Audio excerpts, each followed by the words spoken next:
This is an interview with thinker and philosopher Anand S. Shastri from Varanasi, India, taken by myself, Jason Deo. This is on the various problems, questions, and doubts faced and raised by Western seekers, students, and common men at large. Anand Shastriji, I would like to welcome you. Namaste to you. Thank you, Jason.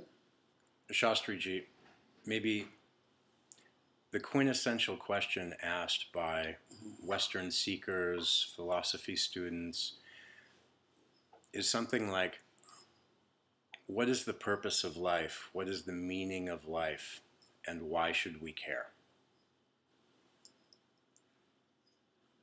The purpose of life. Purpose of life is, in a philosophical sense, identity of self with various kinds of activities. What we do, we want to identify the self in the society. That is the real purpose of human life. And then you say, how to implement this purpose, or what is the benefit of this purpose, or why to care for that. It is because humans are most superior creature on earth. They have not come on earth as other beings are on earth. We have creative talent, and due to that creative talent, we have so many things now around us. If you do not care for that, if you do not express your productivity, your creativity, your purpose of becoming a human being is lost. You may live without caring all this, a self-centered life, but that will lead you to depression, unrest, unhappiness, all that problems. Shastriji, the next question is, what is lacking in the Western system of education? There are dual responsibility on the system of education. One, to develop a productive talent, and second, to develop a human character. At present, the system of education, not only in America, but I think worldwide, the education has failed in development of human character. That is lacking not only in America, in other countries also. That means we are unable to give through education the ethics of life, the moral values, therefore so many problems. That is what we are lacking. Moral teaching. Next question, Shastriji. How do we teach children in this age of social media, of pressures to look a certain way, to wear the certain clothing, all of these pressures the youth have today? How do we teach them to have self-confidence? Self-confidence is the basis of building a personality, a healthy personality. Therefore, your question is very nice. Now, our children are surrounded by a big noise of informations coming from different social medias and internet and all that. One, we should make them know, because what is to be heard, what is to be seen, if it is not taken care of from childhood, what they have to see in 20 years of age, if they see it in 8 or 10 years of age, there will be explosion. Why we are unable to give them self-confidence? First of all, the parents are not very caring. They are not caring for their children. Simply mechanically they are doing their duty. It is not emotional attachment is not there. For building confidence in children, the parents should have a very near and dear relationship. Then only it could be given to them. They may fight with each other. The children should not become the victim of it. Now what is happening? The fight of father and mother, victim becomes the children. They do not get that love, that affection. And anything from the childhood, if you want to inculcate or give, inject, then you should have that emotional attachment so that he loves you. And when you speak something, he agrees to it. Language of love we have lost. Therefore, unless that language is revived, the parents become responsible parents.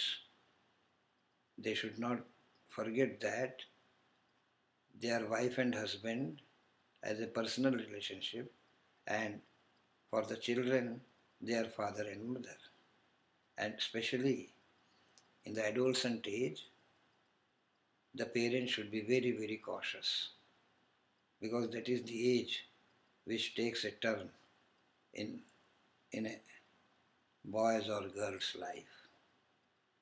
At that time, if self-confidence is built, then she will be victorious or he will be victorious throughout his life. Therefore, for building confidence, that emotional attachment should be there. They should not be brought up as machines. Then they will become brute.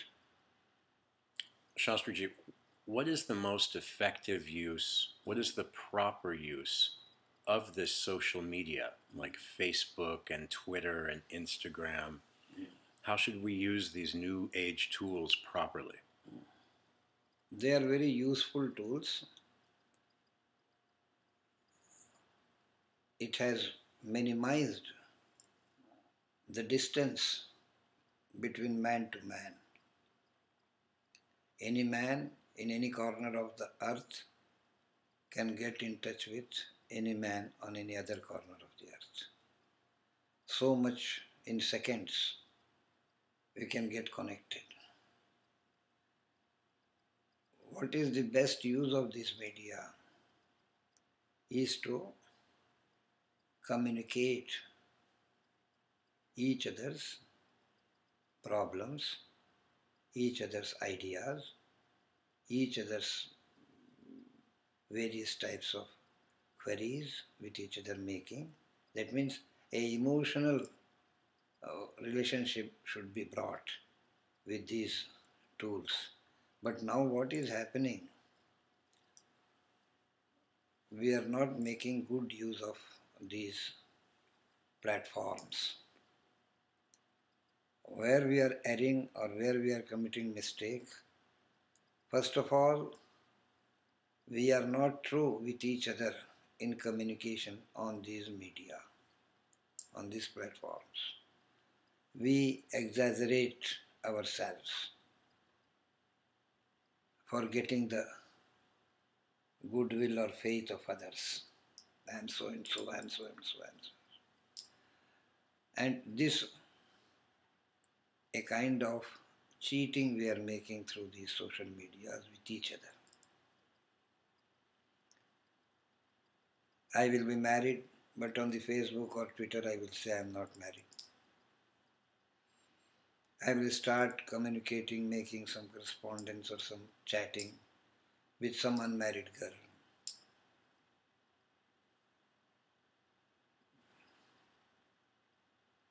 There have instances have come that through these internet social platforms, many men have married more than one or two girls.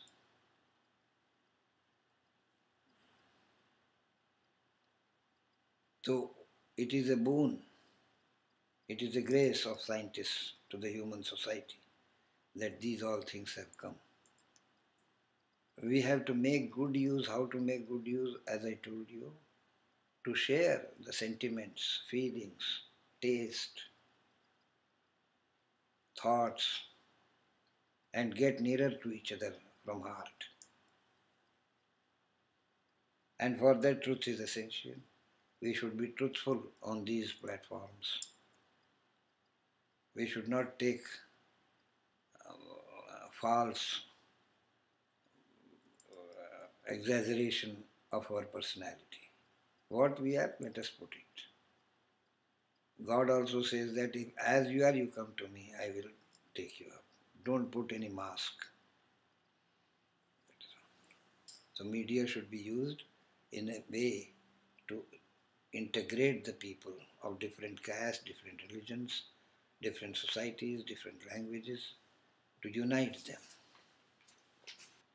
Shastri ji, in this new age of technology with the Facebook and Twitter we just spoke of, all of the other luxuries, the high-speed internet, the planes, the trains, the automobiles, the microwave ovens, the washers and dryers, we have more free time than we used to have as laborers in the farm and whatnot.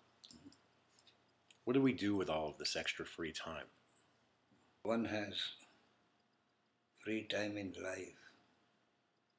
It is a great thing. And you have asked how one should use this time is very precious.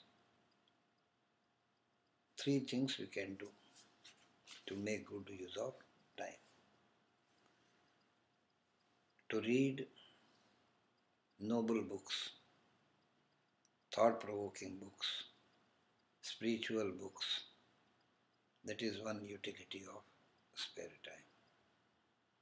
Second utility, whoever needs your help, you give that time to them. Whoever needs your help in any aspect of life, if you are free, give him that time for social service and without anticipating anything from them. This is the second. All right. And the third one, you sit, if you have spiritual inclination, then you sit calmly and just chant the God's name if you have any faith in it or not. Just simply sit and be calm, be cool. See the things how going on. Attend, introspect where I am. I am with the noble or I am with the evil. Where I am. How much introspection means? Every night sitting calmly, or whenever time we find, then we sit calmly and introspect. See that. How many times I have hurt someone from my speech, from my act. How many times I have given help by my speech, by my act. To post-mortem the inner being. That is for intellectual specialty, that is very essential. Because common man cannot go so much inside. The intellectual seekers, the philosophy students, philosophy is not just knowing the things. Parallelly, what we know we understand, and when we understand, then realization, the third. And when we realize anything, when we follow it, follow the path, then we reach the destination. A man was there in a square. There were arrows put on different directions, that this is going to San Francisco, this is going to this place, that place, California, like that. He had to go to California. What he did, he just thought that these arrows are going to California. He just held it and just he was holding it very honestly. But the scenes did not change, California did not come. Like that, only knowing the philosophical conclusions is not sufficient. We have to trek the path, we have to take the journey. When you take the journey, then you realize. For intellectual, best use of this time to introspect, serve others who are middle.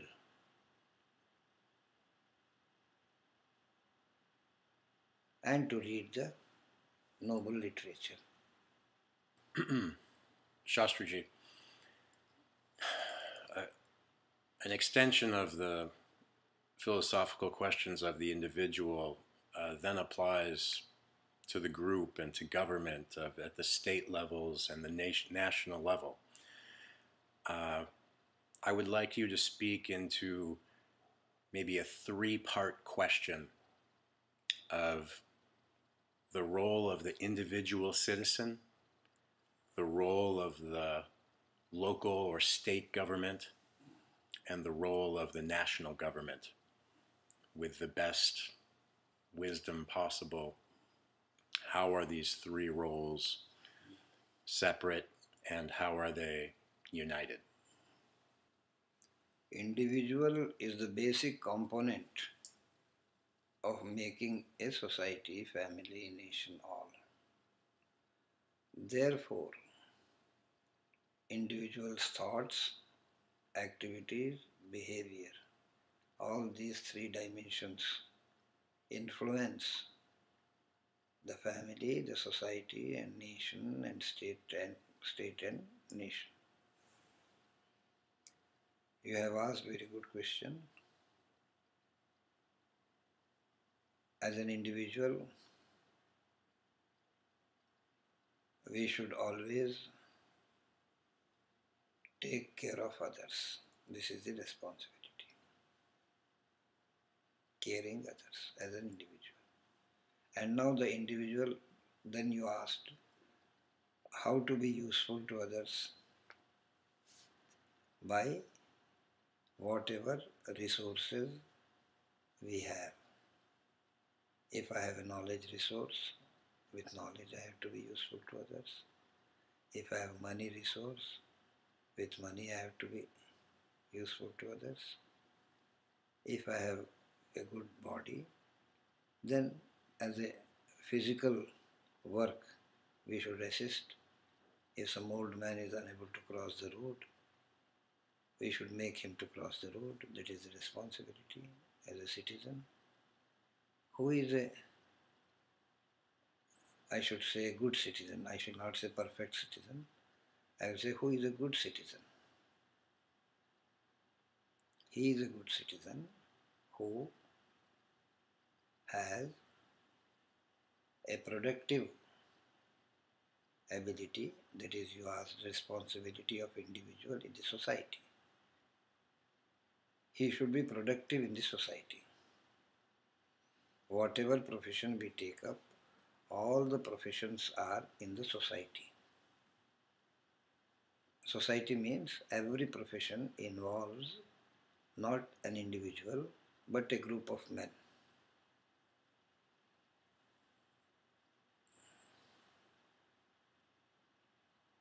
Therefore, the individual should be useful to others at his personal level. At the social level, he should be productive to enrich the society, to make it rich, and in the nation or state, he should be law-abiding.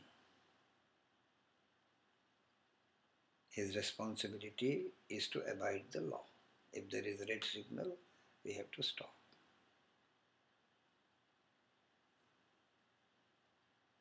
That is the responsibility of an individual as a good citizen.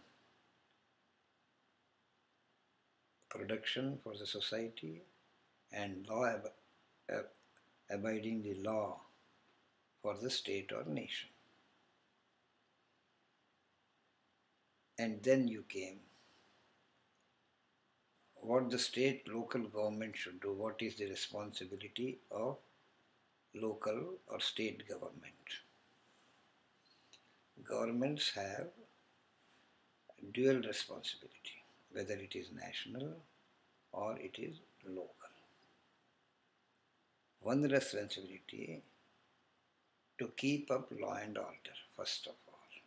That is the primary responsibility of, if there is something wrong going on, law and order, it is the weakness of the state.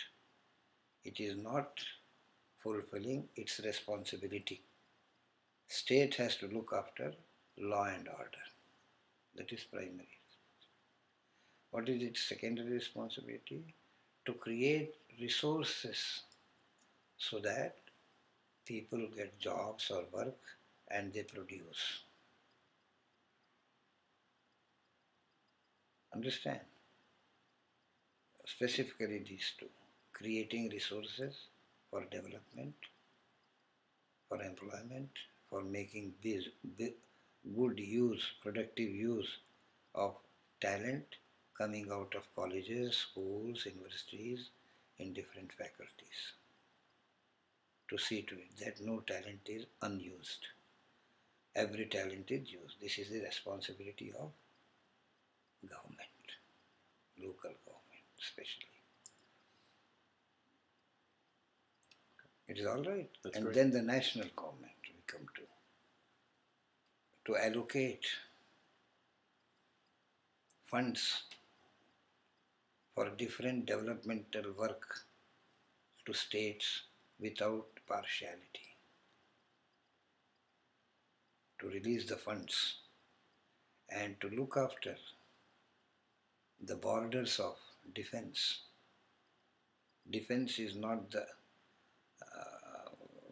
subject of state.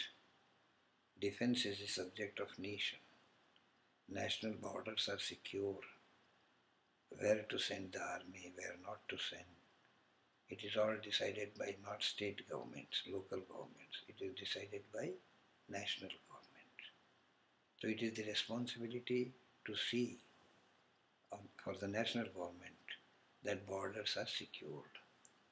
There is no any infiltration of any kind of drugs or weapons or anything, human trafficking.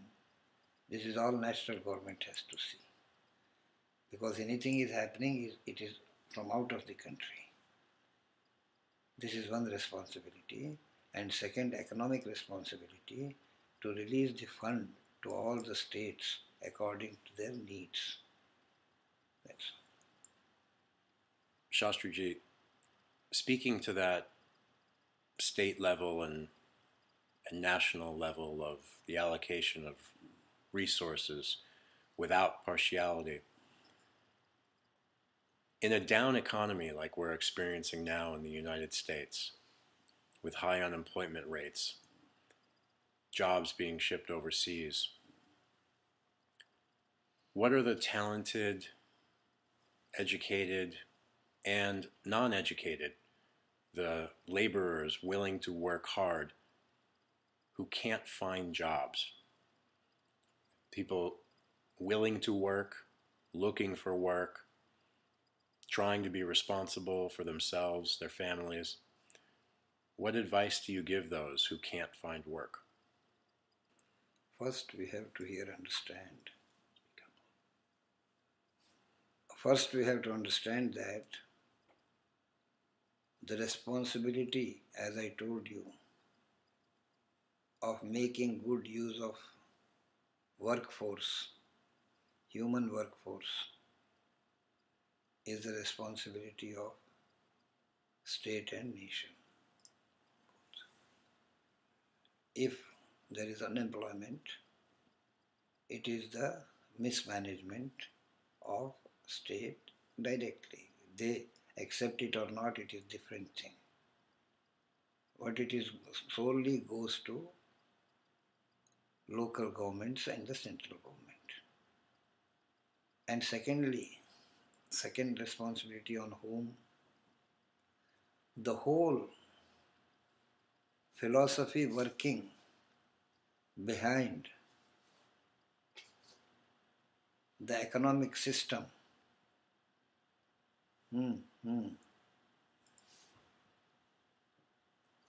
It's fine.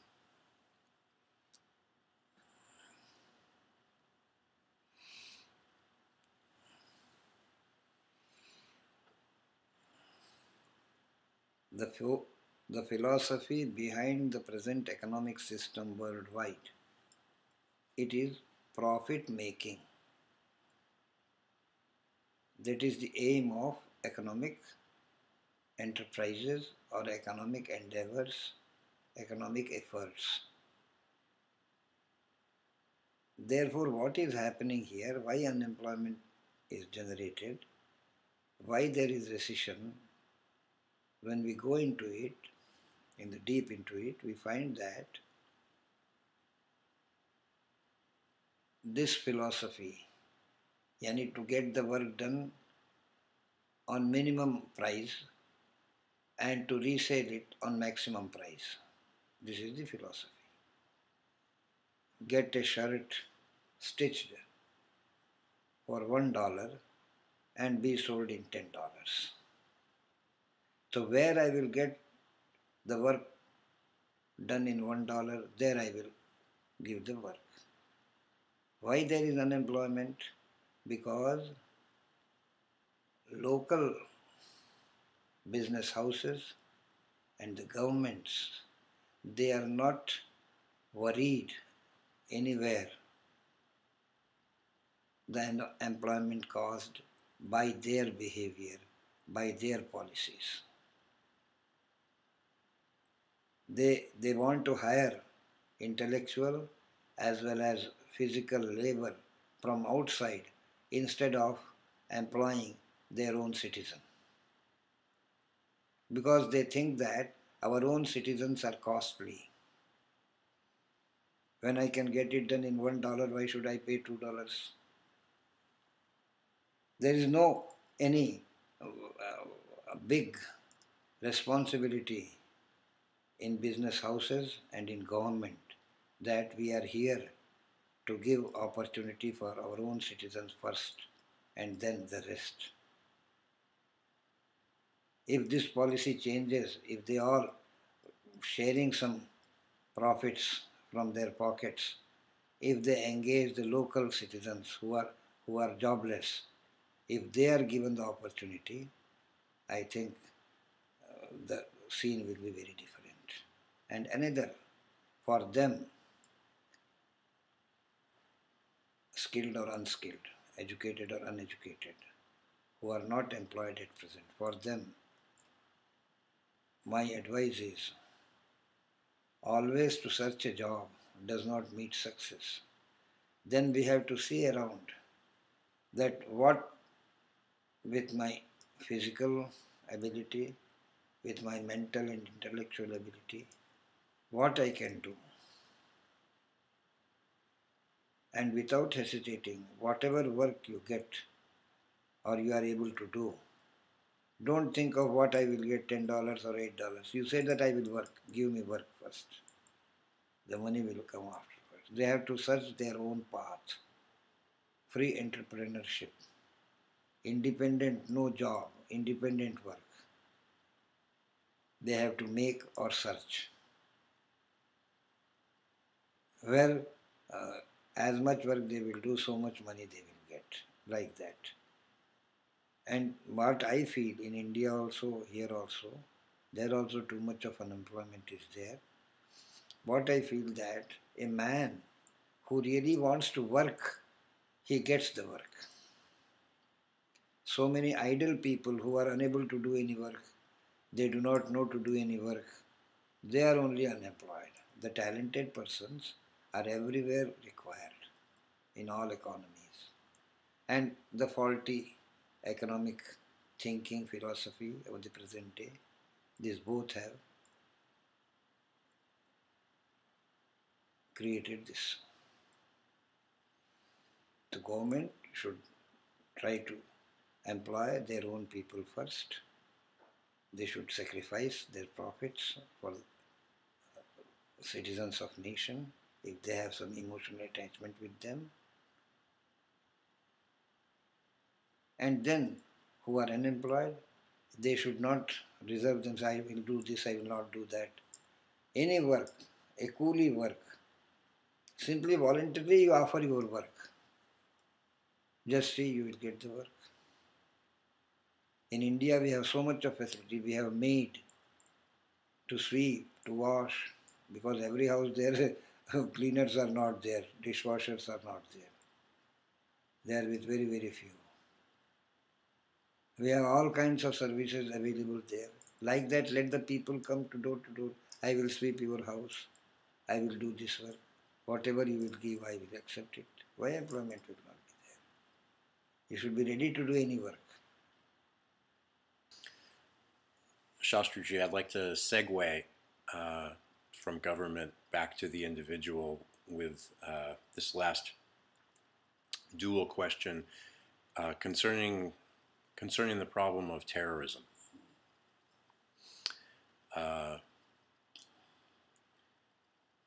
What is the role of both national government in terrorism, and what is the individual role in terrorism? Whereas currently we are trying to attack that which is attacking us. You understand? Seeking it out, drone strike missions, going abroad and looking for terrorists.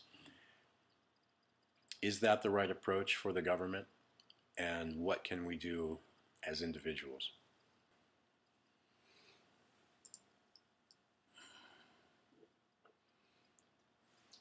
The steps taken by the national government for tackling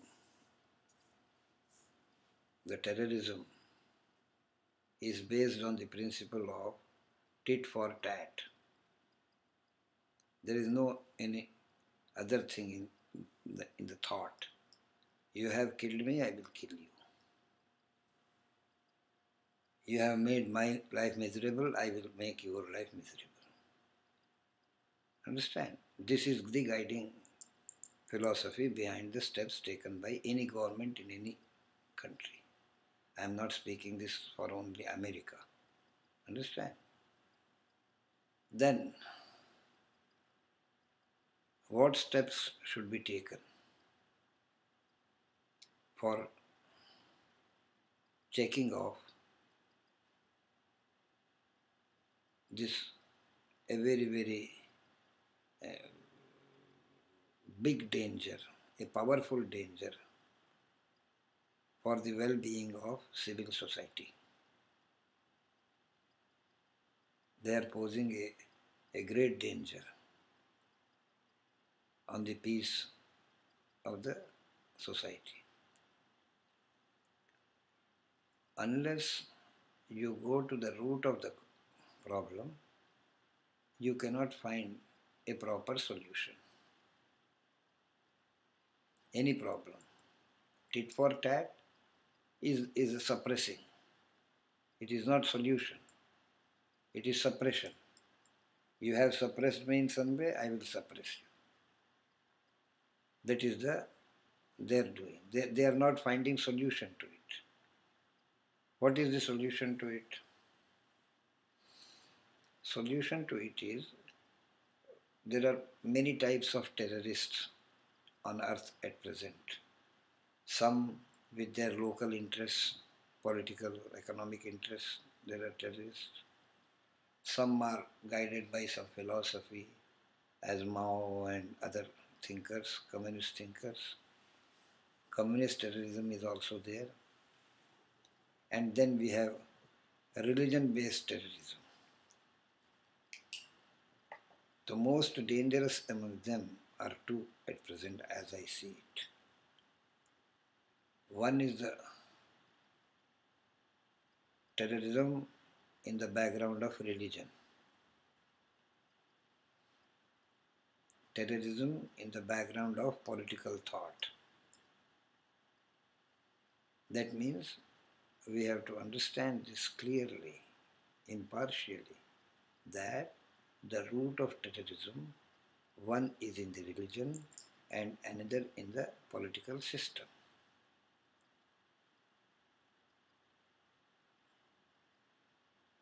Therefore, first,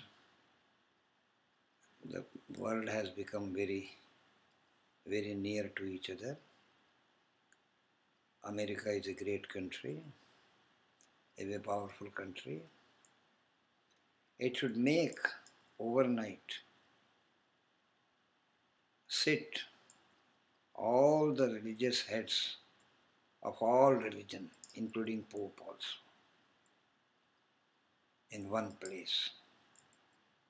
And without any political interference between the communication between them, they should be told to find the solution for the future of humanity. Because they only can pacify this problem of terrorism which is going on at the level of religion. Because the followers of every religion are, if our Reverend Pope says anything, it has a great influence on the whole Christian society, Christian followers. Like that, every religious head has his control over the followers. If they outrightly reject terrorism, collectively, then night 12 o'clock terrorism will stop. But they should be honest. On the platform, they say all religions are equal, all are good, they meet with each other. That will not do. That artificial meeting will not do. A real determination that for the future of our children, we should not just give hatred and violence to our children. Something good we should give to our children. Because religion is as father of human race. Earth is mother of all of us. Religion is father. If father becomes angry, then everything goes out. So therefore, the religious set should be made to sit together and influence them, impress them, and sometimes pressurize them to find out the solution and come out. Because all are experiencing the danger of these such activities for the future of. We will just give in our will the hatred and violence to our children. I was hating you, you are hating me. I am giving this hatred to my children and you give to your children. The generations will go on in fighting with each other and making the earth the hell.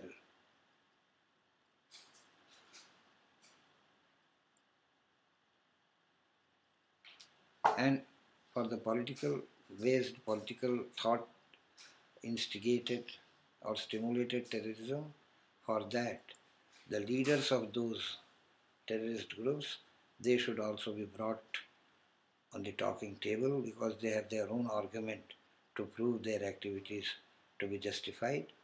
Let them come. Democratic world is going on now. They should sit. They should have debate what they need.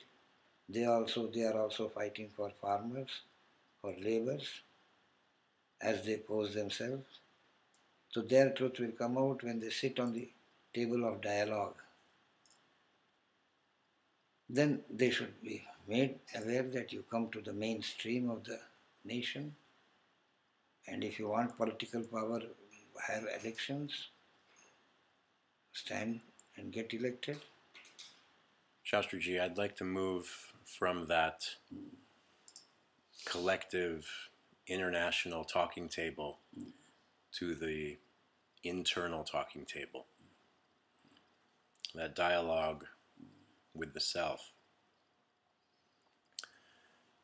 I'm curious to know what, speaking of the fear of terrorism, what is our biggest fear as human beings?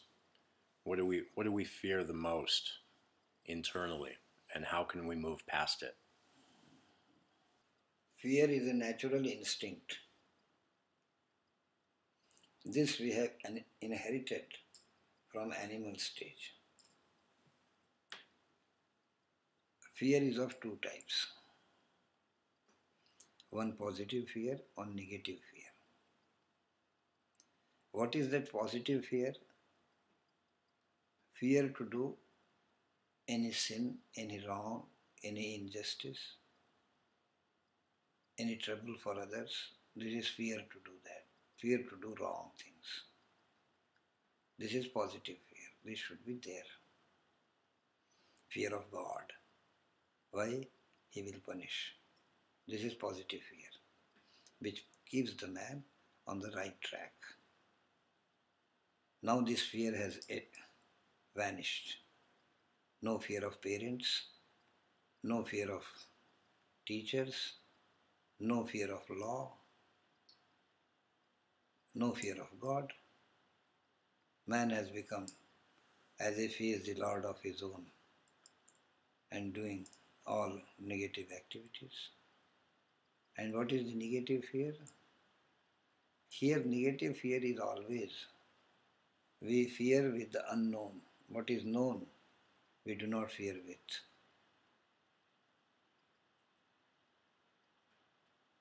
Unknown. What is? Death is unknown. Therefore we fear. Ghosts are unknown. Therefore we fear. The fear of death is the most powerful fear among all human race. Has fear of death. And then, more powerful, we in human society think, as the wisdom says, death is once.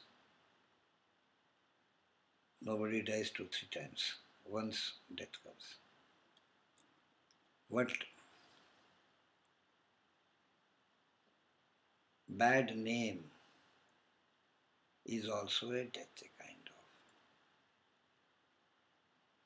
Somebody, I have done something which brought me criticism. Oh, he is a very bad man. This is also a kind of death. That fear should be there.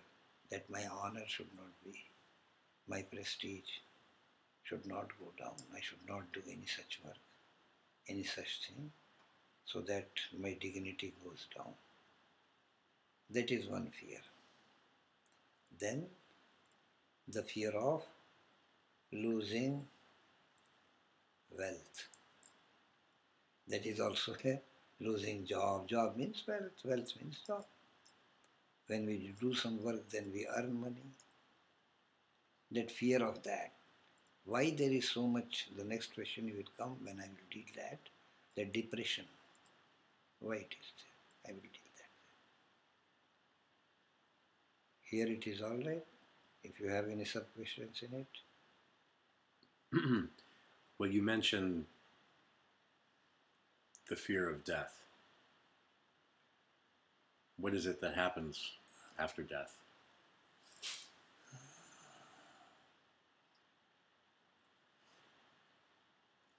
I cannot reply you very precisely because I have not encountered with death yet. Therefore, who has encountered death, he only can say what happens after. It is a mystery. And simply speculations I don't want to make any. Because different religions speak different things after death. Therefore, that is a controversial question. A common answer cannot be given. Hence the unknown. Hmm? The unknown. Thank you. Yeah. Shastriji, as you mentioned, depression. Depression has become a pandemic in the United States today and most Western societies. I'd like you to speak to the source of depression and the solution to depression.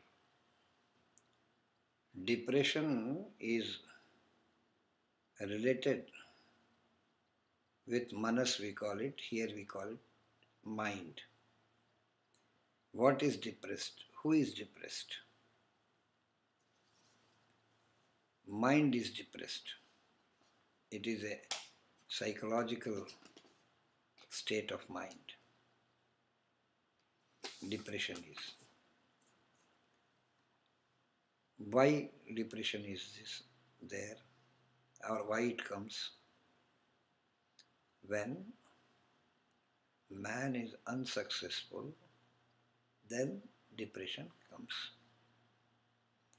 Where all we face unsuccess, first when we are getting education, when we do not climb the grades, we fail, then the student goes into depression. In many places where too much of pressure is there, even students suicide. Even students suicide due to this depression. They cannot bear it. And then unsuccess in education, in profession. If your work is not recognized, if you are not getting proper pay, remuneration for your work, when you face economic crisis in profession, no recognition, then the depression comes in professional life, in family life. Cause of depressions are scattered in different places. One in the profession, it is unsuccess, not getting a job. That brings depression. Man thinks I cannot do anything, I am finished. His hopelessness. Depression brings hopelessness. Working ability is lost. And in the family also creates depression. When relationships are sour, understanding is not developed between different members of the family. You are not respected in the family or loved in the family. If you are not cared in the family, that brings depression. Do you understand this? Family is also has great deal to remove also. This is the cause of two aspects I have told you. In education, it is for students alone. In the professional life, not getting the job. If you even get the job, no job satisfaction, no recognition, making mistakes, and then not properly remunerated to meet the desires and needs of life. When you are unable to earn money, you will go to depression. When you are not in good terms with the family members, then also you will go tension afterwards, depression. tension is in the head, depression is in the mind. First you will be in tension when relationships are estranged, and that tension, if it prevails, it gets transformed into depression. Therefore, now we shall try to know the remedy, how to get out of depression. That is your question. In the family, we have to understand that when we are not loved, when we have nothing to be loved,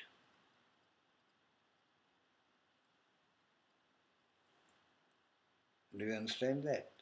When I will not be loved in my family, as a father or as a husband or as a brother, any relationship, when I will lose everything in me which could be loved. For love something you should have, then only people will love you. I should have something, then people will love me. If I do not have anything to be loved, then why anybody will love me? So first, to get rid of depression in the family, one should introspect and see that why he is so ugly or why he is so bad that people do not like him. He had to find out his shortcomings, his weaknesses. And when now what we are doing for our depression, we are blaming and victimizing others. Wife is victimizing Laura, victimizes Jason, Jason victimizes Laura. We are victimizing each other for our depression or tension. We do not understand that it is not because of anyone else. Because of self we are in that state. And we have our own self has to come out of that with the help of wisdom. Understand? So what is wisdom says? That do not blame others. What you have sown, that you have to harvest. Understand? So therefore we have sown the thorns. How can we get the flowers? We have to put the seed of flowers, then we will get flowers back. Seeing the seeds of thorns, we anticipate that flowers should come to us. So we have to see where we have sown thorns for others, where we have gone wrong. Everyone has to, who is in depression, he has to introspect in one way. That is one way of doing that, in the family especially. And then in the profession, these two things are there which bring depression. And one third stage of depression is there when some chronic disease is detected in the body, then also man becomes in depression. He becomes hopeless. No, I am finished. That also brings depression. For that, prayer is there. You always indulge in prayer if you are attacked with some chronic disease. Always be in prayer and always pray God to give you peace and health. Medicines, all you take that. But with that you should have prayer also. If you have no prayers, the medicines will not give good effects. Prayer plus medicine is equal to cure. On one side you should have medicine, on the other side prayer. For those who are attacked by chronic diseases or in depression, for them this solution is. Now in the profession, this again came man, again came something here. The Mac cannot iCloud.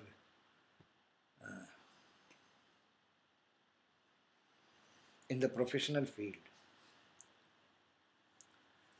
some psychic disease is there which is said to be guilty conscious.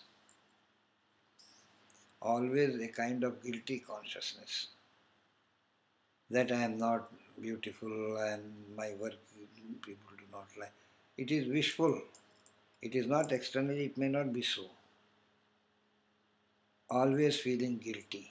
That also brings depression. Therefore, one has to be very realistic in approach. We are imaginative in our approach. If imagine that somebody is abusing me, he may not be doing so, but we have. I had a woman who had come in Varanasi for staying there. It is a pilgrimage place. She is always doubtful that somebody is speaking against me. If somebody will come to me to meet, she will come and say, they were telling about me something. They were telling about me. Just, there was nothing of any sort of that. It is guilty consciousness. That also brings depression in professional field also. So therefore, I have only authority, or where we have to put our all attention to function in our work in most possible, best possible and honest way. If I am doing my work, this what I am doing now, giving an interview, if I am doing with honesty this work, with sincerity, with dedication, I am satisfied in myself. I will not worry for your recognition. You recognize it is a grace of God. But I have my own satisfaction that I have done to best of my ability. So everyone, if you are a nutritionist, you should not go for the result or the patient's reactions. You should have first inner satisfaction that I have treated him. I have given best possible advice according to my knowledge. That gives itself a satisfaction. If he follows it, it will always be beneficial. If he does not follow, it is nothing to be done. So therefore, you have to build your confidence in your work. I am working with best of my, and if you do it with service motive, then it will be recognized also. People will, so many times what happens, people do not praise you in front of you, and that praising is not good.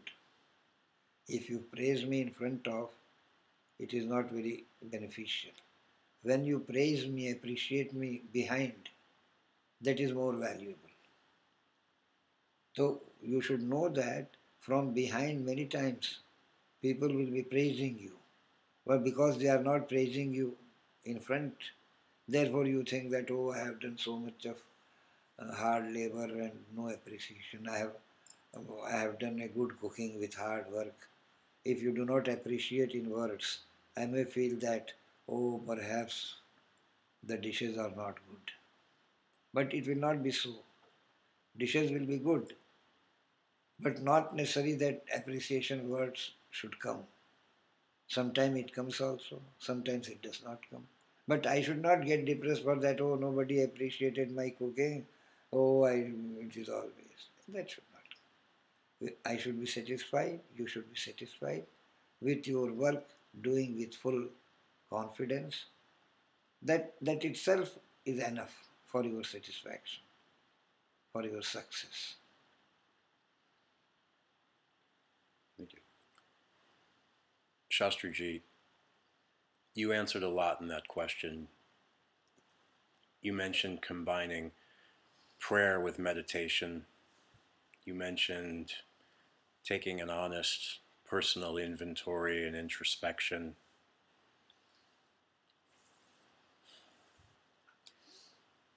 This is a challenge for many Westerners who only look outside and not inside.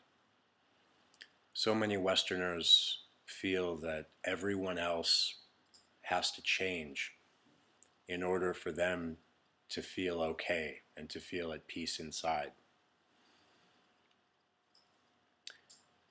Can you say a little bit more about the role of prayer, God, and the individual's personal responsibility to themselves, to their own happiness? First of all, the notion that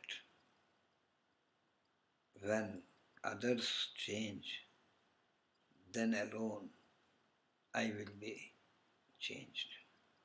That means imposing the change on the environment.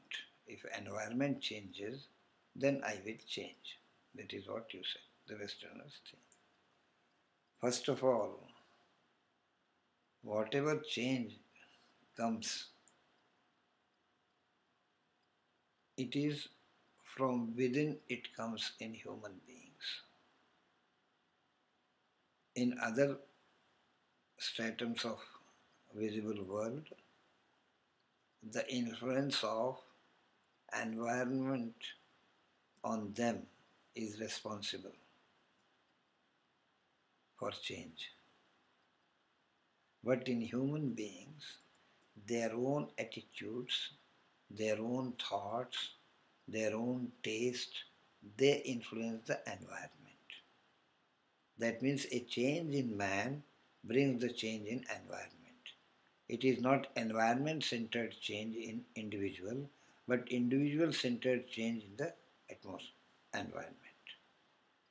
Unless individual changes himself, he cannot expect, anticipate, deserve or desire the change in others.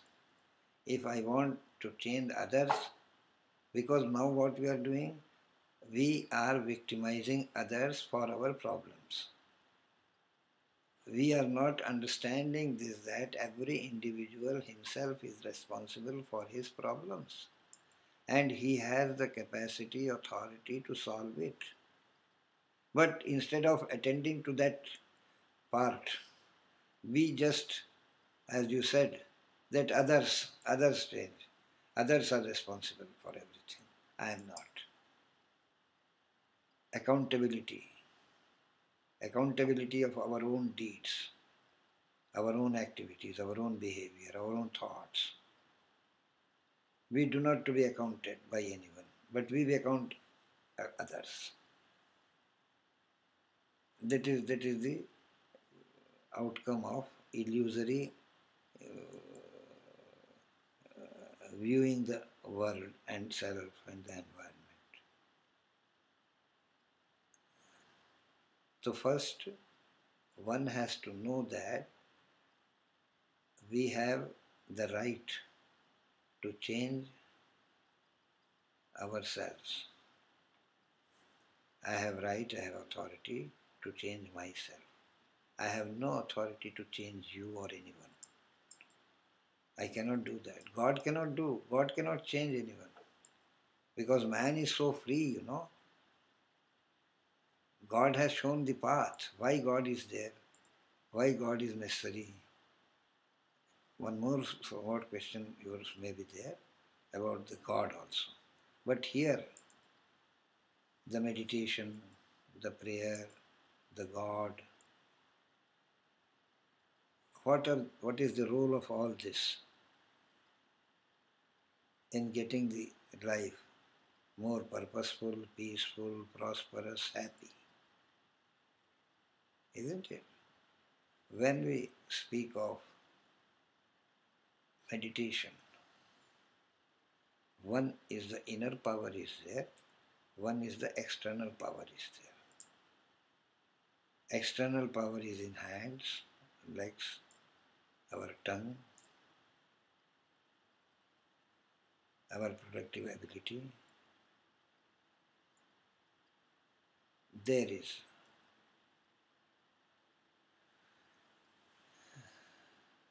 And one is the inner power.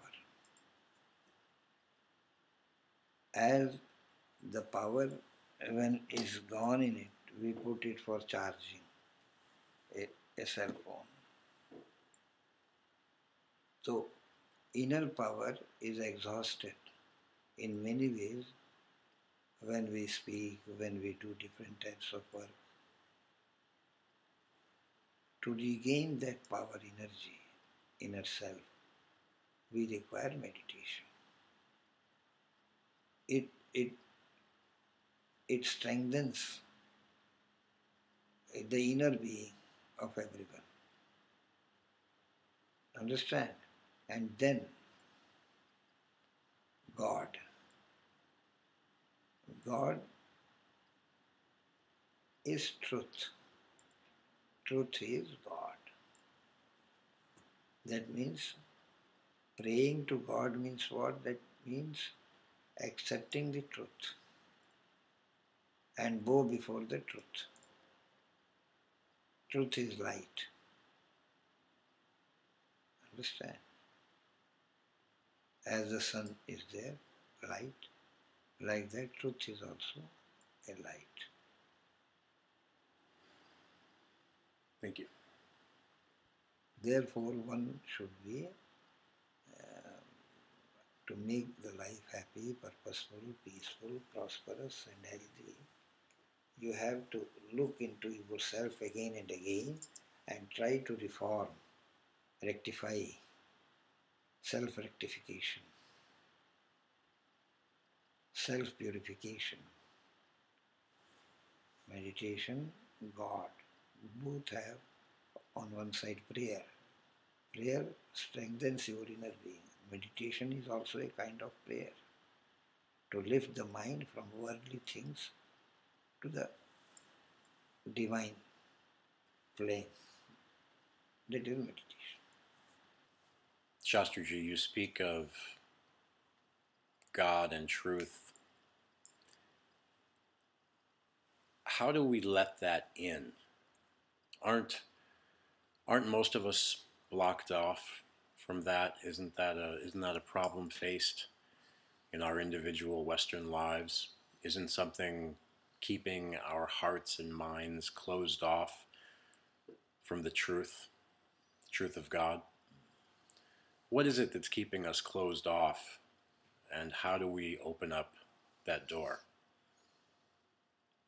When we accept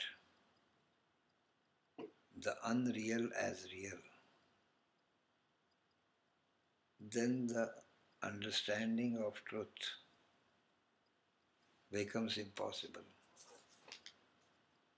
Because if a man is in ignorance, if he accepts ignorance, there is all chances of light coming, knowledge of light. But if one thinks that he is enlightened, though he is in ignorance, but he thinks that I know, I am knowledgeable, I know the things. This inner feeling that I know everything, that stops from getting into the domain of truth. Because this itself is a fictitious experience to think that I know everything, I know all. What I am doing, that is right. To hold the thoughts as right, to hold the activities as right, to hold the behavior as right. Then doors are closed. When you accept that my thinking is not correct, I have done negative activities, I have ill behaved with someone. When you ill behavior, you think that it is right. She deserved that ill behavior, therefore I did that. This closes the doors for any kind of reform or rectification or change. And here I want to tell you that doing wrong is not so harmful as doing wrong, taking the plea as right. That is more dangerous.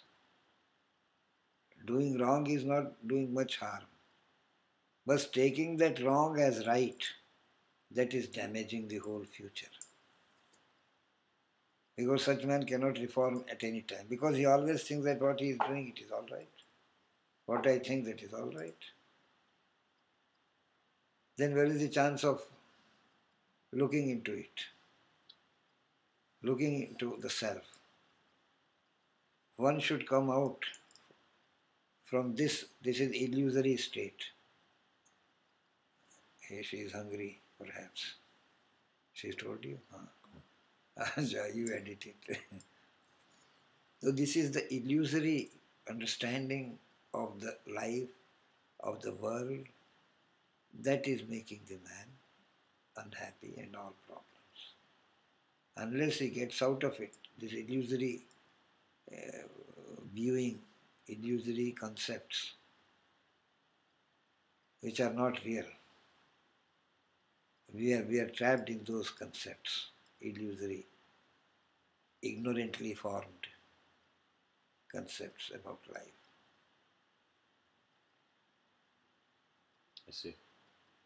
We have to remove that. What was your question? You tell from there again. I will conclude this.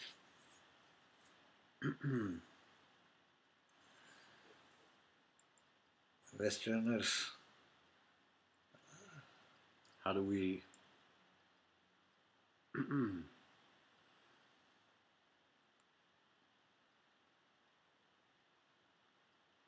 how do we open that door?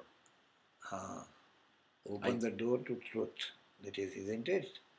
That we are not heart-centered or mind, or you said how to open the mind and heart for truth. Yes, we understand the harm in seeing the illusion as the reality. We understand taking the false as truth. How do we take in that wisdom to know the difference?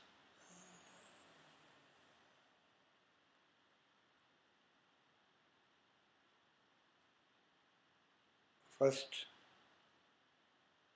when disease is diagnosed, the remedy automatically comes. The men who understand, as you said, that we have taken wrong as right, it is all right. But how to come out of that trap, Yes. illusory trap? The one way, it is for the individual alone, I am telling, whatever. One way is to see what, in a practical way I am telling you, what others expect from me.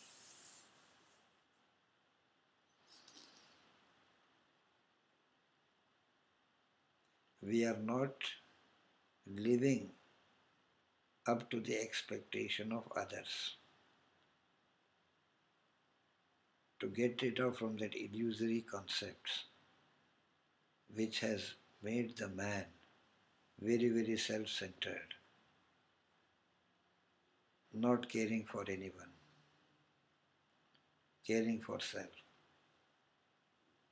This is the illusory concept because of. Therefore, first what you have to do, if you have understood the trap, to get out of that trap, first step, to see that with whom I am living, what they expect from me in family, in profession, in society, what they expect from me. Where I am not successful in providing or in giving their expectations, which is what is in my limit to do. What others are doing for me, one should not think. What I should do for others, that is truth, how to come into truth in the heart. The heart is the place which cares for others. Head is the place where one cares for self. So what is the disease of Western society, psychological disease? They are living in head, not in heart. And unless you enter into the domain of heart, you cannot be in truth. Head always conspires. Therefore, we are living more in head and less in heart. That illusory concept, from where it has come, from the head it has come. From the reasoning it has come. From the thoughts it has come. So we have shift our attention from reasoning to emotions. Heart is the center of emotion, sensations. We are losing sensitiveness. Therefore I told you, if you want to, if anyone wants to enter into the domain of truth, he has to be in the heart. And how to be in the heart? Practice not caring for self much, caring for others. Always think of what can I do for others. Though it will be very difficult for the Western in this country, I think, because our mind is always practiced, our head is practiced to think of self. Therefore, thinking for others will be a matter of practice again. But when you understand once from inside that we are really an illusory concept, I have to get rid of from here, then you will put a honest effort for that. Then you will care for cat's water is there or not, his food is there or not, Laura has taken or not. All this thinking will come. That is the way. Thank you. Shastriji, you speak of the open heart we need to accept this wisdom of the sages, this truth of God, this spiritual wisdom. Is there purpose behind the fact that we were not born with this knowing? A reason why we weren't born understanding this? Physically, every one of us is animal. Only mental and intellectual achievements make the man.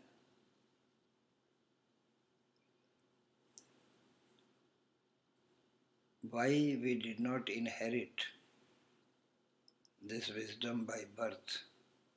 Because spiritual wisdom is to be acquired by our efforts, by our positive thinking. We have to get into that.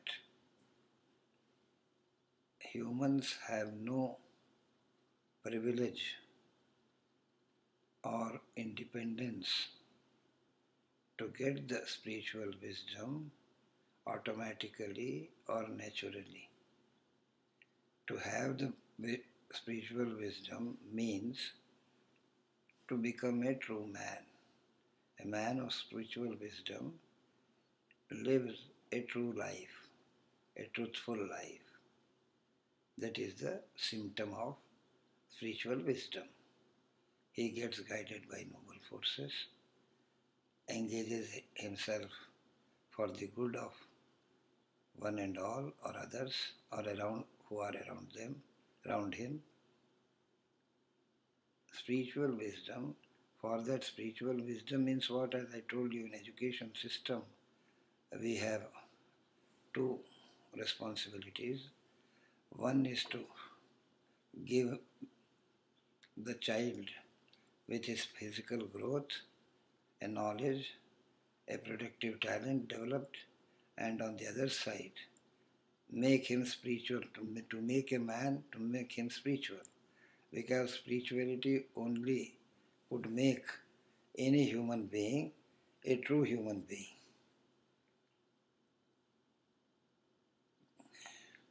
Okay. Therefore, it is to be injected. That is human character development, I told you. Ability and nobility, both should be developed parallelly in the child. Ability development is in the colleges or schools or universities. And where the nobility develops, it develops in the family and in society. Two places are there. So it should come from parents, from elderly persons in the family, and then by with the teacher it should come. Spiritual awakening means what? To get rid of from the trap of evil forces and get governed by noble forces. That is spiritual life. Very easy to live. And here we should not confuse spirituality with religion. A religion is separate, I will not say different, and spirituality is separate. Why? Religion came to make the man spiritual. If religion is making the man spiritual, then its presence in the society is justified. And such pursuit, if any religion takes, then the result will be peace and harmony among the followers. They will live in love with each other. Understand, spirituality means what? To have love for others, sacrifice for others, to serve others, to forgive others. That is spirituality. So we have not privilege of that with physical growth. We do not inherit that spiritual attitude or spiritual wealth or spiritual wisdom. We have to acquire it, and the main responsibility goes on parents, father and mother. Shastri, you point out that humans are essentially animals without being injected with spiritual truth and knowledge and love. And you point out that that comes from the primary source of this is the mother and father. So today in the West, today in America, where half of all the marriages in this country end in divorce, and millions of children are born to unwed mothers, I have a question about our sexual nature. How do we come to terms with our sexual nature in a spiritual way? It seems this is information we need a great deal of in this society of divorce, because without the capacity of the joint family to pass on the knowledge to the children, the love, the wisdom, my question is, how should we understand our sexual nature, and how can we use spiritual wisdom to achieve a healthy sexual life? First, let us understand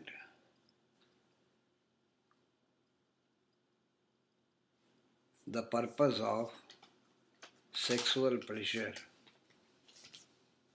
in human life. Are we here only to have that sexual pleasure as much as possible, in as many ways as possible?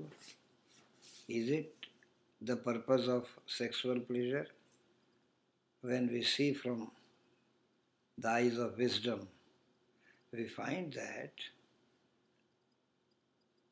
the purpose of sexual pleasure is reproduction, yani producing the children. That is the main purpose of sexual pleasure. Other than that, if we are using it, we are not understanding the purpose of this very, very uncomparable pleasure. It cannot be compared with anything. Here what has happened now, we have no higher goals in life.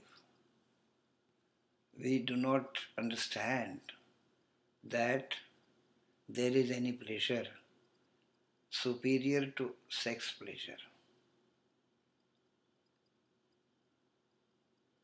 We do not have any idea about that.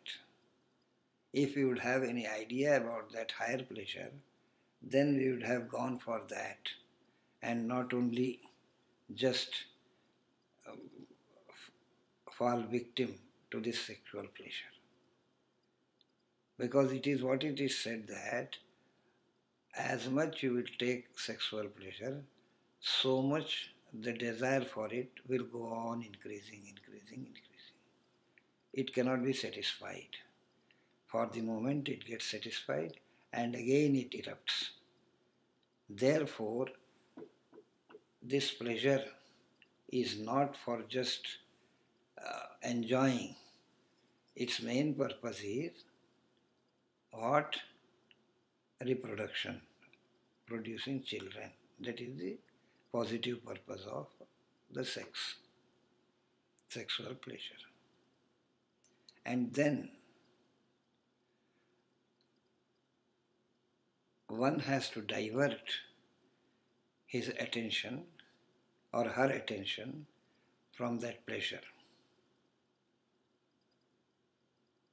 Your attention will be diverted automatically because anything in excess when you do, it will damage. Anything in excess, extremist thought, extremist activity, extremist behavior, all will land you in problems. So if there is excess of sex in life, that will land you in problems, many times of mental and physical.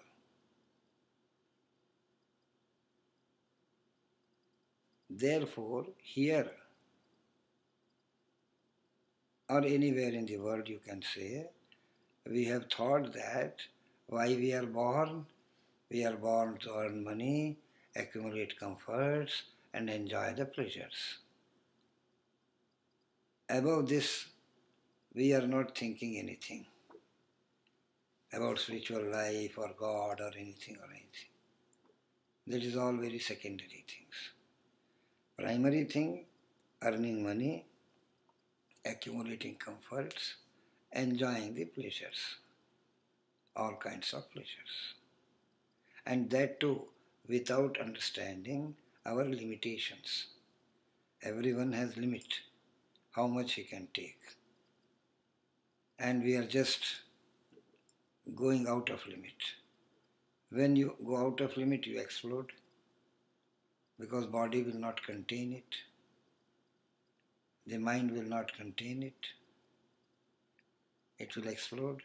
Then it will go for psychic diseases, many types of physical diseases, stress, sometimes depression. You have enjoyed sexual pleasure and then you are unable to enjoy it. That takes down the manas, mind. Because you have this much of span of time and this much of pleasures you have. In this span of time, you have to divide it that how much pleasure I have to take gradually. If you take this much of pleasure in this much of time, this much of gap came here. Then you will be unable to take any pleasure. Then that position is more dangerous for mind. Then it will land you in a kind of melancholy, a kind of disinterest in things. You will lose the enthusiasm from inside for living.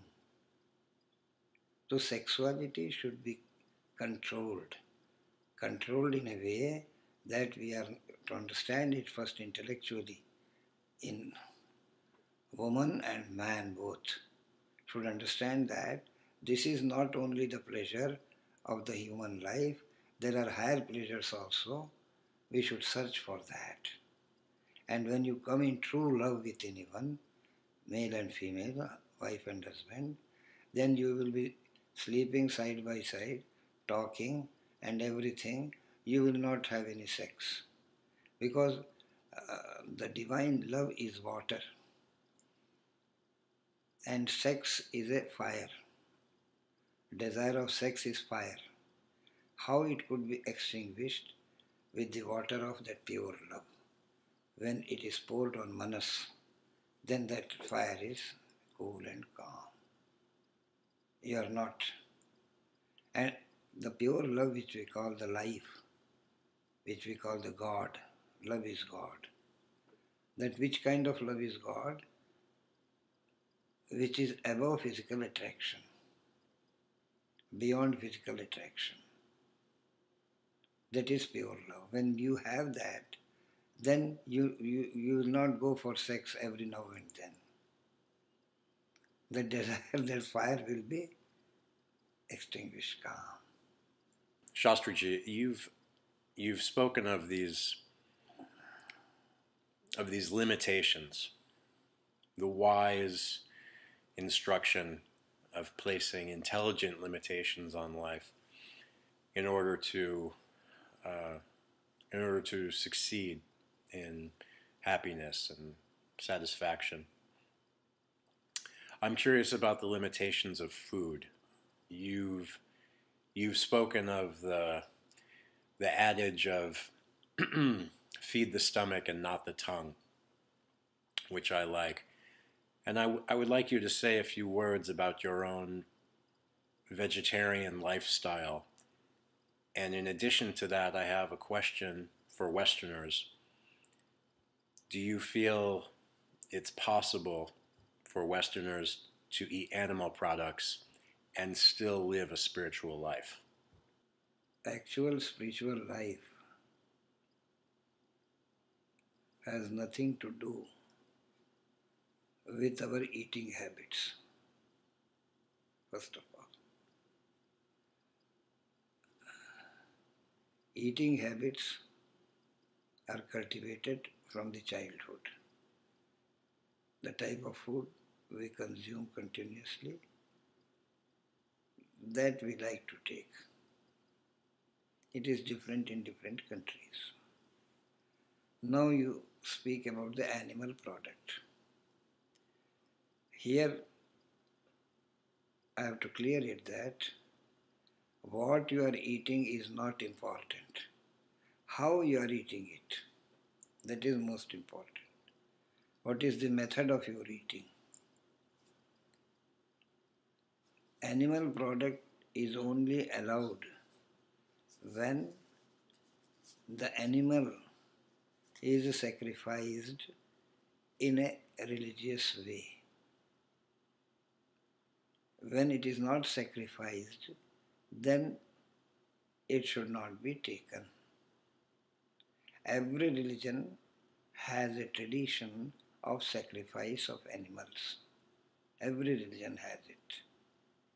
Even now Muslims, they sacrifice chanting some kalmas of Quran, that animal, and then they eat that meat. Understand? Like that in Hinduism also, there is a bali for deities, different deities. Like that in Christianism also, there is sacrifice in the name of God. So when you sacrifice in the name of God or any superpower, any divine power, then what will happen? That the remain will not create any evil thoughts in you. It will not make you cruel. Why animal products were prohibited in the spiritual path? Because animal products create unkindness, a kind of cruelty. Heart becomes hard. You cannot feel anybody's grief, anybody's pain, anybody's sorrow. It becomes like stone, taking the animal products. Therefore, it is forbidden. That main purpose of spirituality is to blossom the heart. Heart is the place where God dwells, according to the traditional belief. God is where God is. The Gita also says, Bible, most of the scriptures say so. So where God is there, there it becomes without God. Without means the sensitiveness of God. That is vanished there. Therefore, animal product is only allowed then when it is sacrificed. And again, one more what we want to tell, that all these things, they are the produce of nature. Nature is the produce of that Almighty God. Understand? Our dollars, paper currencies are not making anything. It is all made in the nature. Fruits, flowers, vegetables, grains, whatever we are eating, or animals also. They are from the nature coming up. And by whose grace? It is the grace of God, angels, gods, or Almighty God. So when the negative effect of animal product could be fought or could be minimized, when before eating anything you offer it to God mentally, not thinking that I am eating for my body health or just enjoying. I am not taking anything. I am taking it as the remain of, as the boon of, as the grace of Almighty God. So just remember for a second and then take the water, food, tea, coffee, anything. Then it will, when it is offered to God, even the poison becomes nectar when it is offered to God. So that is the one way to purify the food, to sanctify it. Then its evil effect on our mind and body could be resisted. Shastri ji, sacrifice in the name of God assumes the existence of God, which is a challenging belief for many Western seekers. What do you say to Westerners when they ask you, what is your proof for the existence of God?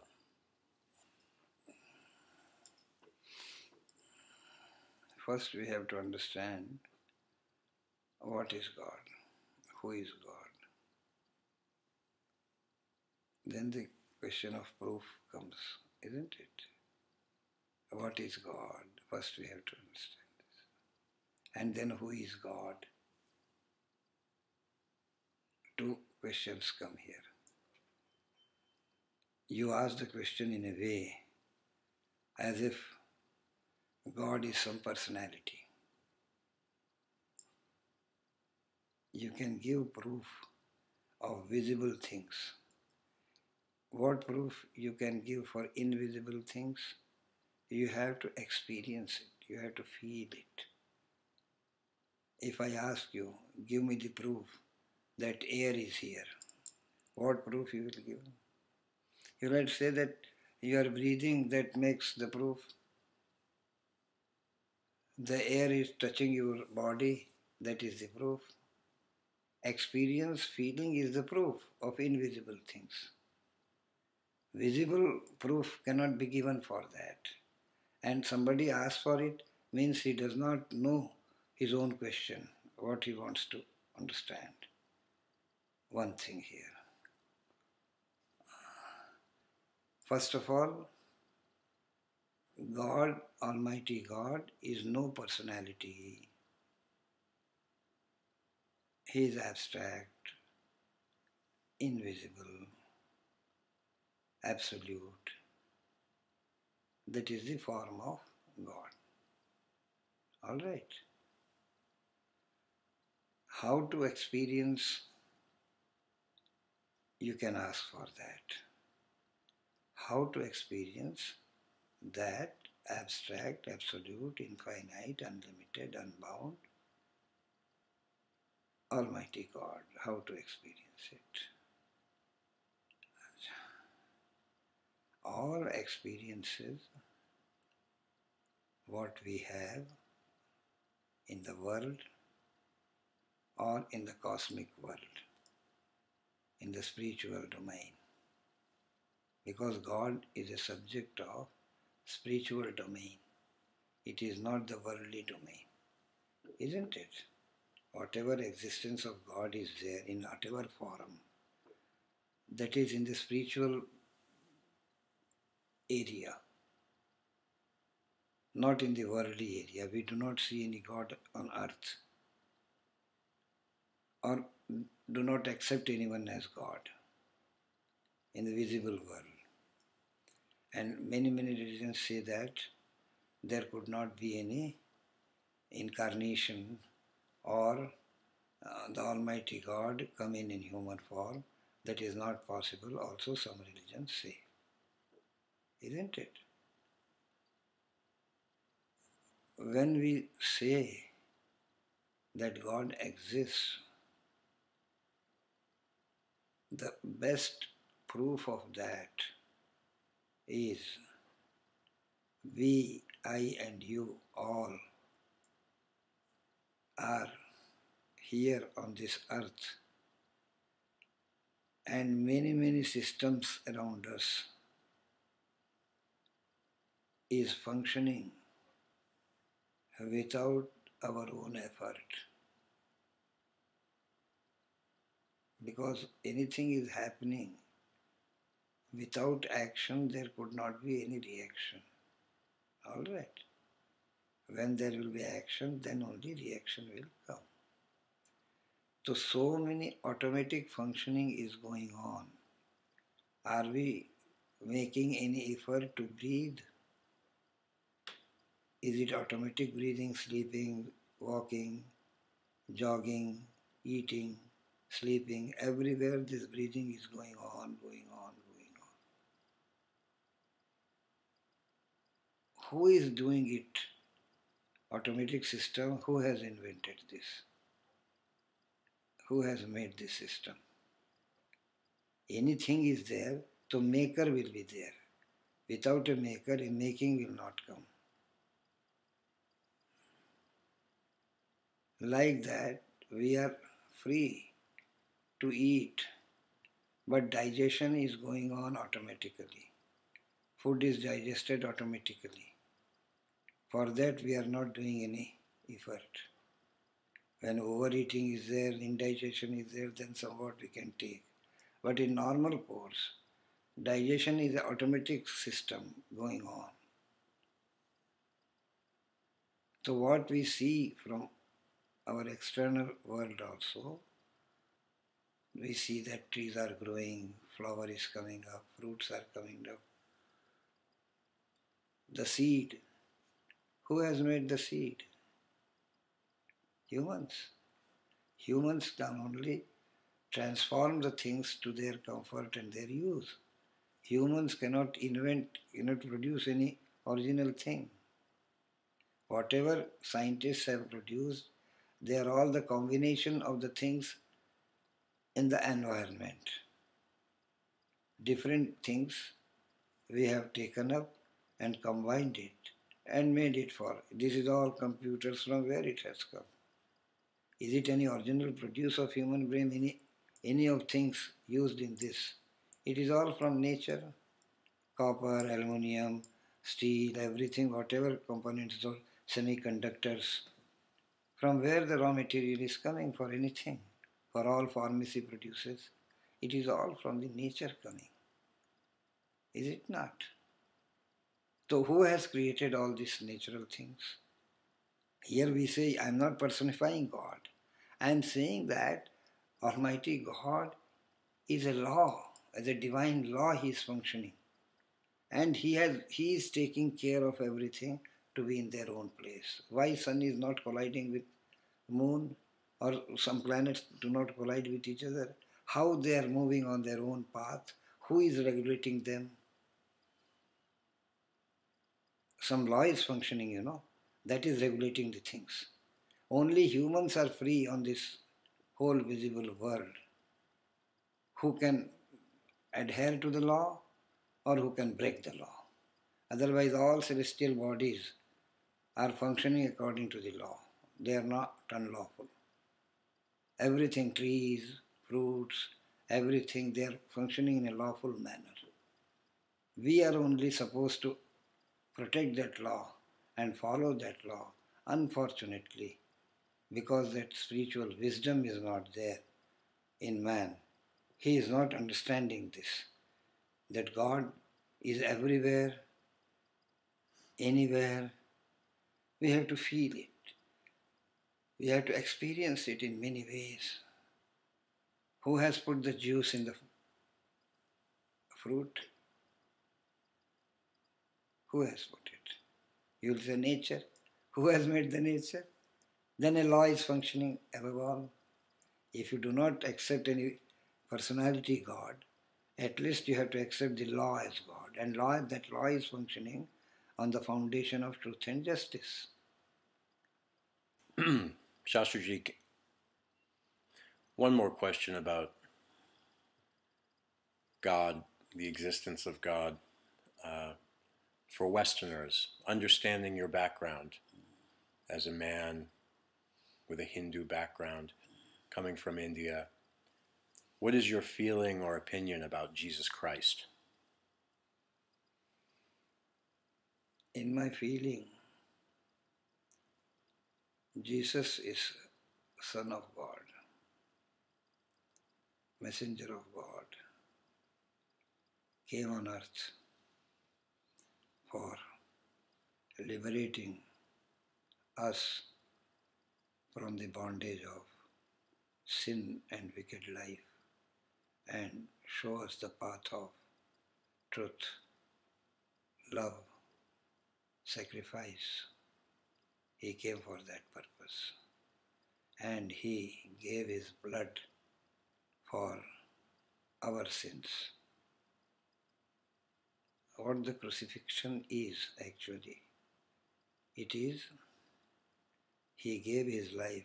Have you read the moments of his crucifixion in Bible? How it is to read the passages, how painful it is. Do you know that at the time of crucifixion, Jesus was left alone and alone and alone. Nobody was there with him.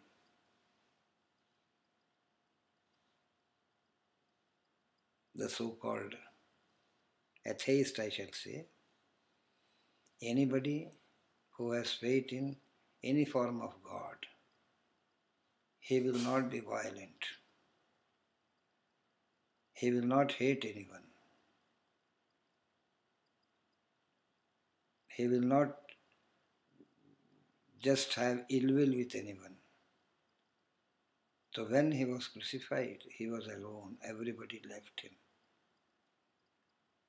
And he was put on the cross to actually clean or liberate us from our sins. He was, you can take him as incarnate God also, because in Hindu philosophy, the light of God is in everyone. Light of God, with the light of God, that is soul. That is the light of God. Soul is everywhere and anywhere. So that, in that terms, you can take him as a God also. He has shown a path. We have to follow it. Becoming Christian is not very important. If you do not follow the path shown by Jesus, then what is the use? If you follow the path, you will have to love your neighbor.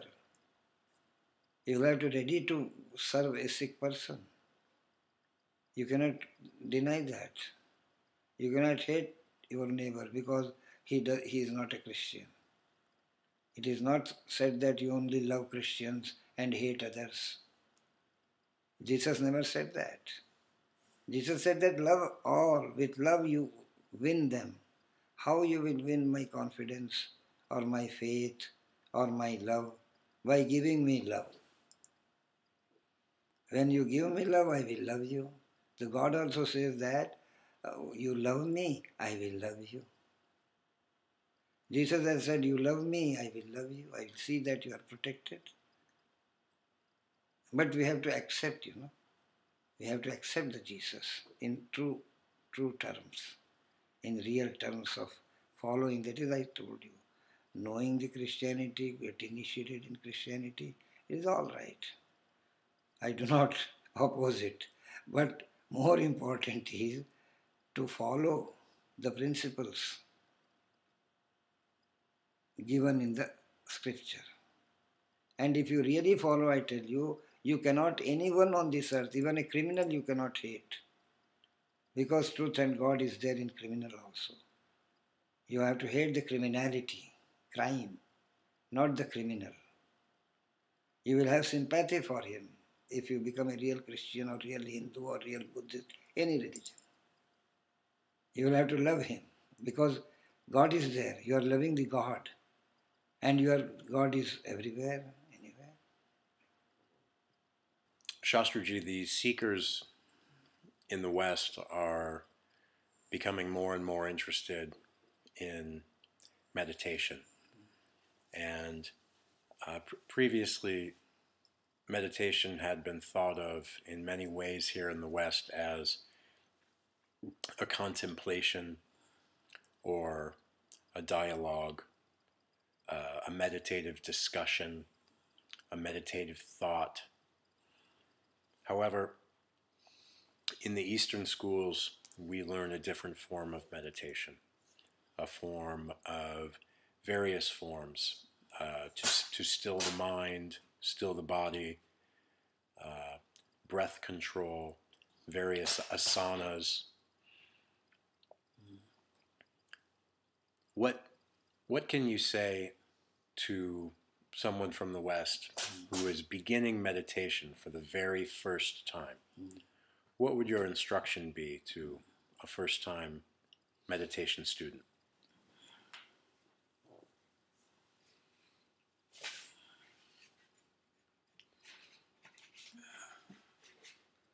Meditation is no activity. Meditation, we take that it is an activity. We have to do it. To be true, meditation is no activity. Meditation is the nature of mind, manas. It is the nature. We have to shift the point of meditation from worldly things to spiritual things. Understand? We are always meditating. While cooking, you are meditating.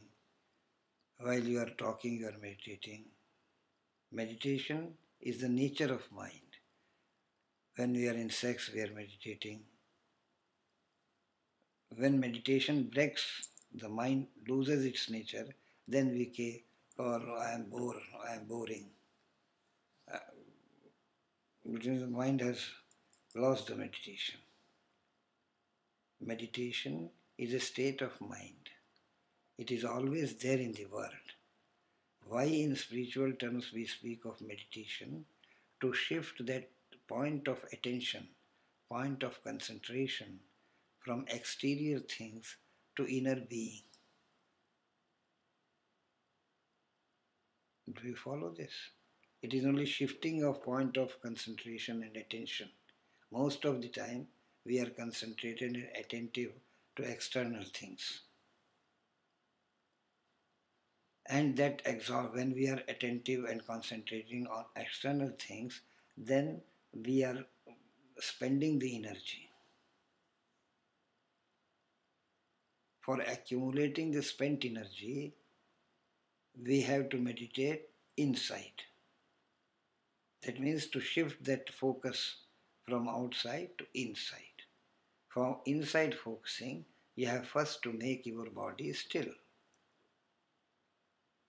When body is still in a posture where no stress is on any part of your body, comfortably you can sit, and then first for the initial stages, sit calmly and just look into the inner world, what is going on, what thoughts are coming and going, what sensations are coming and going, what memories are coming, what future planning is going.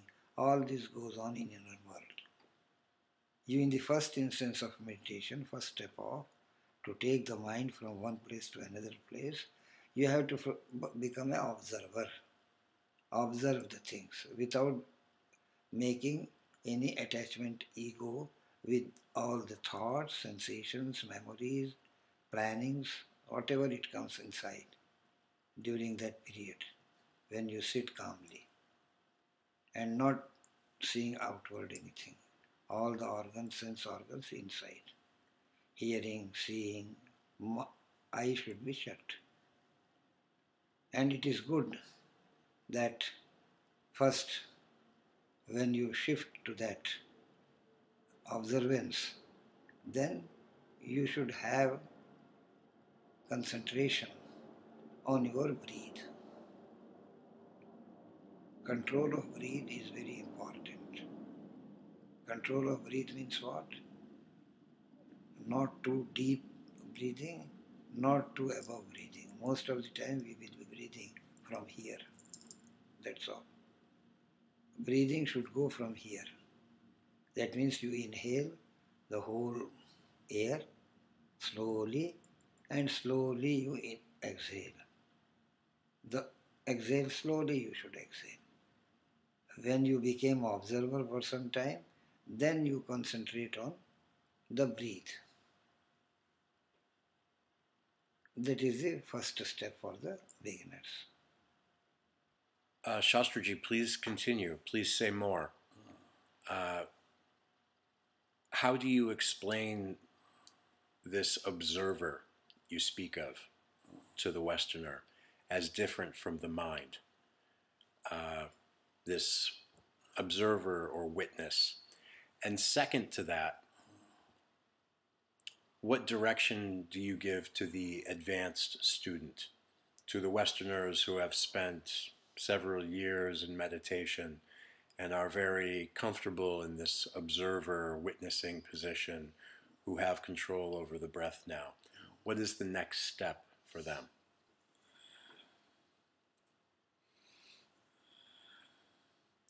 You first asked, who is the observer?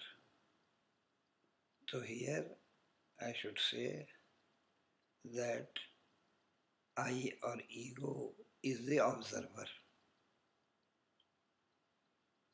Ego gets attached with thoughts, with sensations. In meditation, what we have to do, we have to keep aside the ego as observer, and thoughts and sensations, they are separate from ego. We have to feel that. As we see from eyes external scenario, so as the ego has to see the inner scenario without involving or indulging in anything, nor obstructing any thought, any sensation, nor encouraging any thought. Like that, that is one. And who have lifted themselves above this observer level or breath control, they should now concentrate on light in the heart. They should imagine that when they are sitting in meditation, the light is emanating from heart and it is spreading rays from toe to head. That feeling of light radiating from heart. And that light should not be the light of sun. That should be light of moon, cooling light. As the fluorescent lamps come, cooling light, not piercing. That you have to keep in mind, that a light is emanating from here, and concentrate whole as much as possible on this heart. That is the next. Shastriji, can you further explain what is the ego? What is the role of the ego, the nature of the ego, its positives, its negatives, and what you feel must be done to utilize it?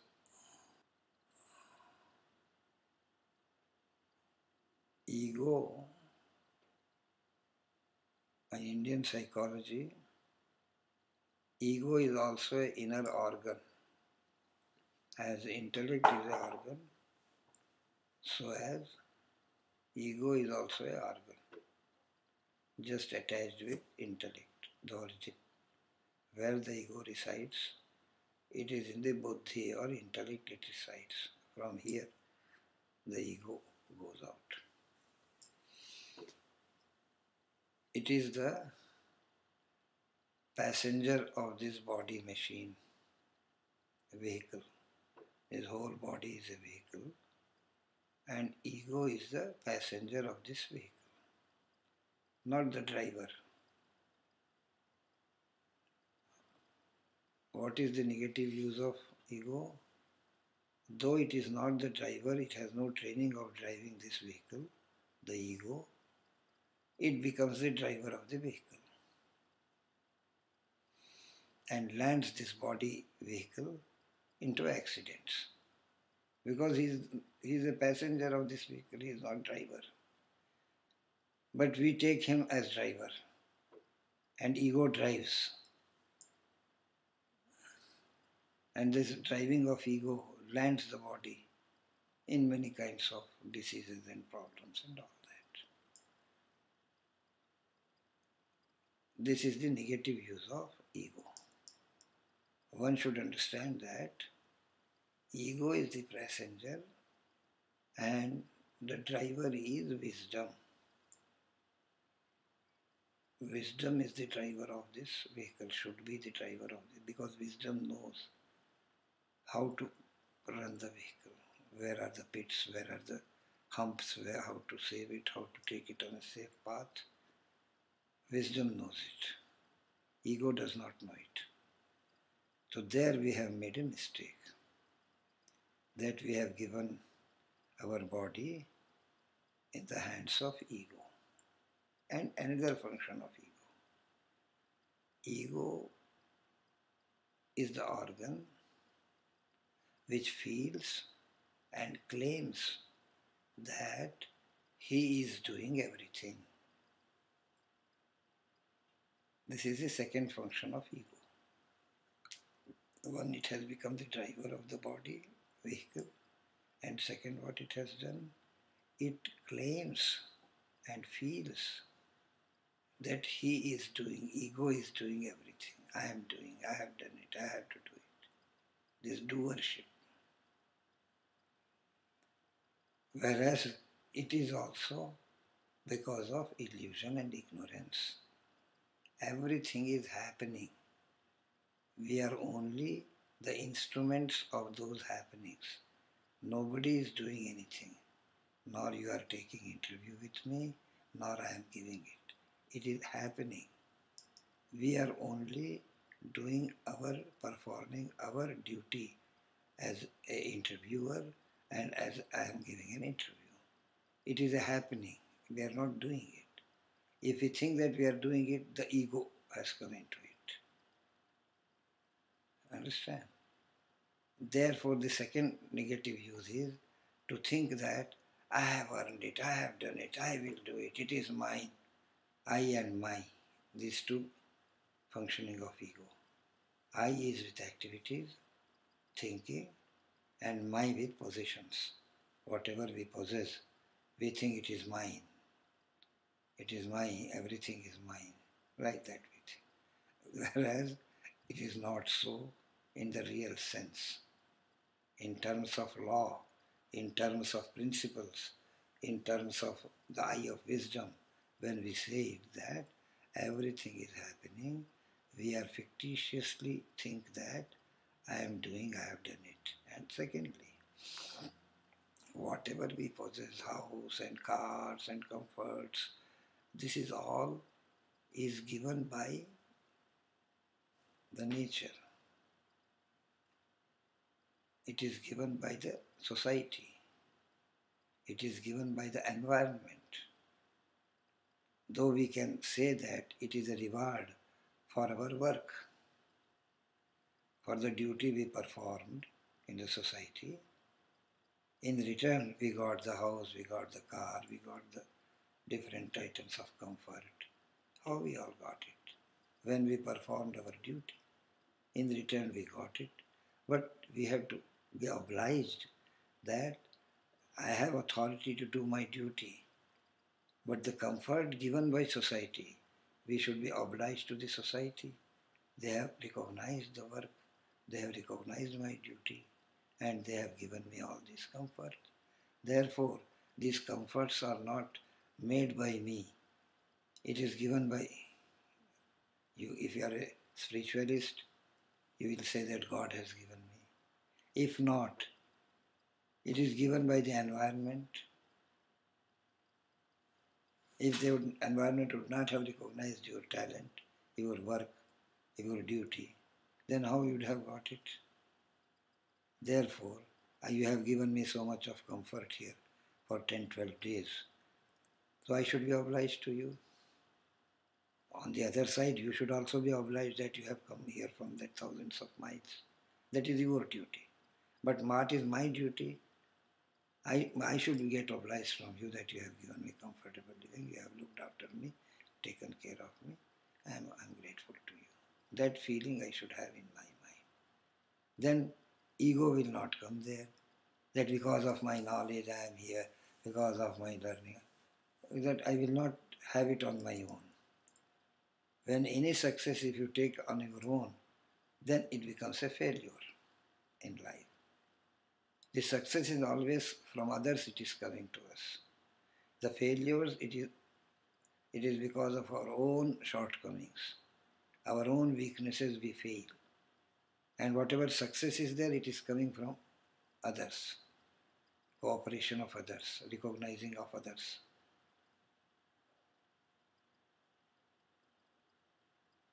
I love the description of the ego as the passenger and wisdom as the driver. And such that these things come into being as such without ownership. So at the risk of putting my foot in my mouth now and asking how to take ownership of the last question,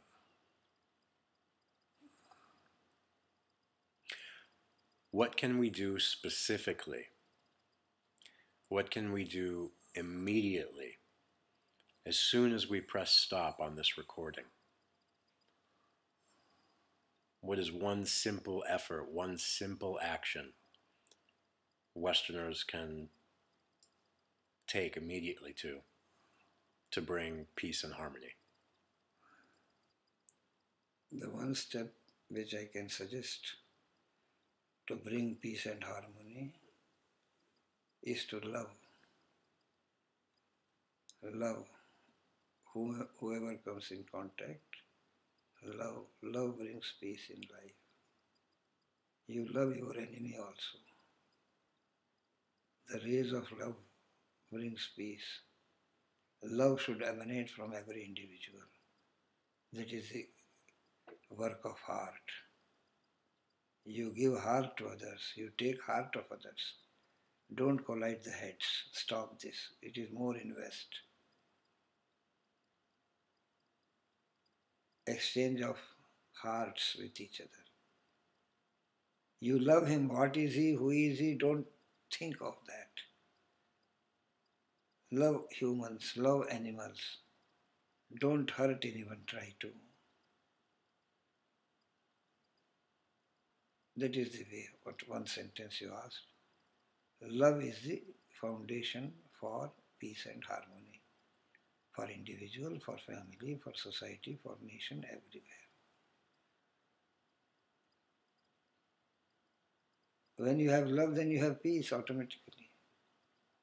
And love will be only there when you are truthful. When truth is there, then love is there. Truth in me and truth in you, when they unite, that is love. The truth is not in head, truth is in heart. Therefore I say that we should awaken the heart to solve the problems.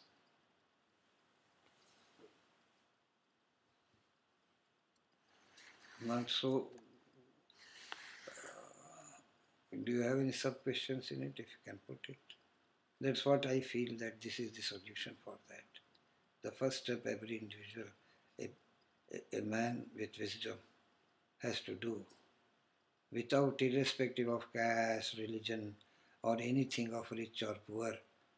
For that no money is to be spent for loving anyone. Without spending anyone, you can become spiritual. But just loving others. Oh, how are you? A few words of solace to a man in grief, that will give him life. Love is the answer. Thank you so much, Shastri Ji, for giving this interview. I hope you'll come back to America soon.